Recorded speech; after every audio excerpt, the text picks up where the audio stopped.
After Avengers, Endgame, Marvel was never the same.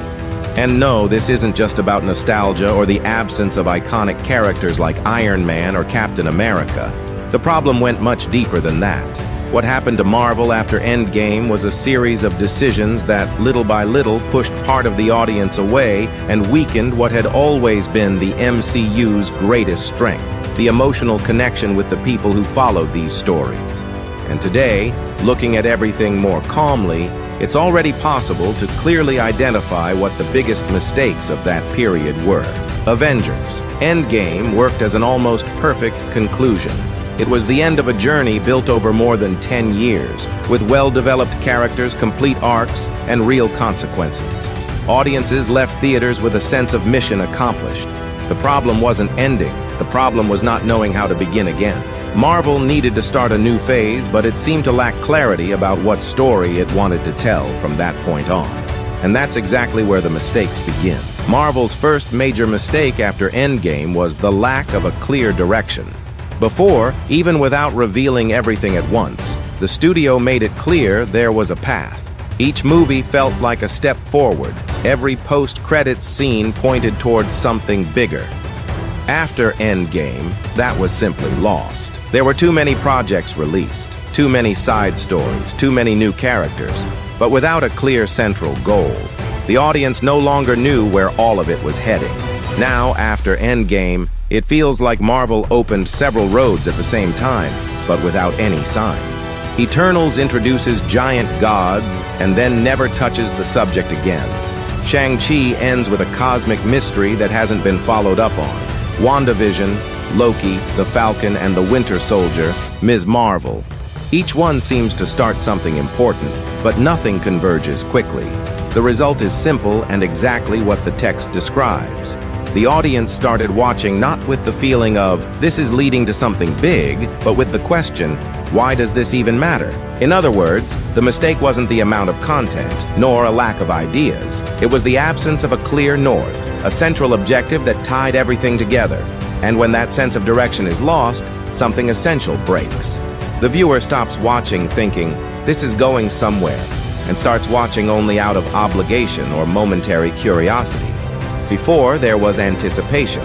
After, there was confusion. The second major mistake was content saturation. With the arrival of the TV series, Marvel began producing at a volume it had never reached before. Movies after movies, shows released with almost no breaks, new characters appearing all the time. Before the series, Marvel worked almost like an event, 2 or 3 movies a year. Each release felt special. The audience had time to miss it, build anticipation, and discuss theories. With the arrival of Disney+, that changed completely. Imagine the average viewer trying to keep up with everything, finishes a movie in theaters. 2 weeks later, there's already a new series. While the series is still airing, a trailer for another movie drops. And before there's even time to process it all, a new character appears who's going to be important. There's no breathing room anymore. What the text calls saturation is exactly that. Too much content competing for the same audience's attention, all the time. In practice, this creates 3 clear effects. 1. Fatigue. Watching stops being exciting and becomes an obligation. 2. Disconnection. Anyone who misses a series feels left behind and gives up. 3. Devaluation. What used to be an event becomes just another release. In other words, the problem wasn't expanding the universe. It was not knowing how to pace it. And it's important to make one thing clear here. The issue isn't having a lot of content. The issue is when that content feels non-essential. When everything is important, nothing truly is. The audience began to feel like they couldn't keep up with everything anymore. Watching stopped being a pleasure and became a task. And that's dangerous for any franchise. Before, each release was an event. After, many started to feel like just another one. Another serious mistake was the poor use of characters. Marvel was always known for turning secondary characters into icons, but in the post-Endgame era, that started to fail. Characters with enormous potential were introduced or reused in shallow ways, without enough time for development or with questionable narrative choices. Hulk is one of the biggest examples of this. A character who was once a symbol of strength and inner conflict but who gradually lost impact and relevance.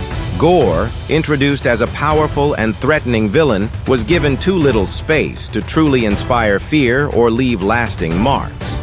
Ultron, who could have been a constant and terrifying presence in the Marvel Universe, was discarded far too early.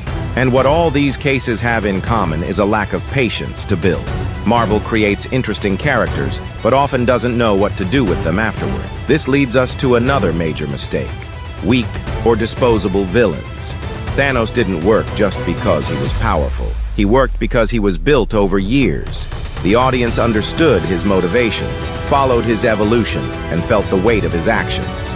After Endgame, many villains appear and disappear within the same movie, with too little screen time, no real impact, and no lasting consequences. And when the villain doesn't convince, the hero also loses strength. Introduced as the God Butcher, someone who killed deities across the universe. Given very little screen time for a villain of that scale, we barely see his deeds. They're talked about more than shown. Dies at the end of the movie. Is never mentioned again, despite having wiped out entire gods. A villain who should have shaken the MCU became an isolated event. But perhaps the biggest mistake Marvel made after Endgame wasn't a specific movie, a specific series, or a specific character. The biggest mistake was losing focus on the audience's emotional journey. Before, every decision carried weight, every loss hurt, every victory felt earned. Over time, that began to fade. Deaths started being reversed too easily, consequences stopped existing, and the audience began to feel like nothing truly mattered. Without consequences, there is no tension. Without tension, there is no engagement. And without emotional involvement, no franchise can sustain itself for long.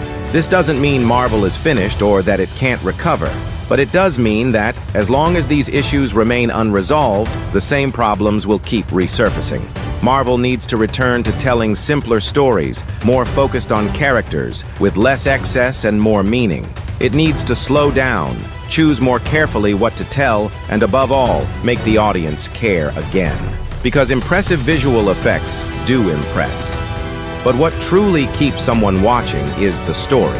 And that's something Marvel has already proven it knows how to do very well. Thank you for following our work. Don't forget to subscribe to the channel. See you in the next video.